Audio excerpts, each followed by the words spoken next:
تخيل كده معايا صاحبي، لو نادي بيراميدز قدر يصعد نهائي افريقيا بنسبة 70-80%، الاهلي وبيراميدز هيوصلوا النهائي كده. الاهلي خلاص ضمن بنسبة 100% وصل النهائي. بس بيراميدز سوء التوفيق اللي حصله في الماتش الاولاني في جنوب افريقيا والحياة اللي حصلت له الكتير دي هي اللي تقلقك شوية، تقول الكرة مش حابة بيراميدز. بس بنسبة برضو نسبة كبيرة جدا بيراميدز هيصعد، والسكواد والحركات. بس تخيل بقى ان هم يلعبوا الاهلي في النهائي.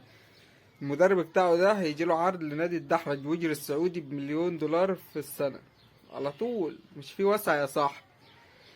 رمضان صبحي المنشطات اللي بقالها سنة واقفة ديت هتشتغل بقى، ونشوف. تعالى يا اسطى في وجدات منشطات وراك، وسيبك من النهاية وقلة الأدب دي. يلا اللي بعديها. مصطفى فتحي عندك كورونا. شوف وراك ايه الكارتي. انت شوف برضو وراك مشكلة في ورقك، ولازم انت ترحل حالا المغرب تخلص ورقك، وتيجي بعد على شهرين كده على ما الدوري الجديد يبدأ. الكارت برضو عنده مشكلة معاه في بوركينا فاسو، ابن اخوه مشاكل مع عيال خالته، لازم يروح يحلها في بوركينا فاسو بسرعة. لسه فاستو ميلي الواد ده في حاجة غلط، وشكله كان مسجل خطر في تنزانيا.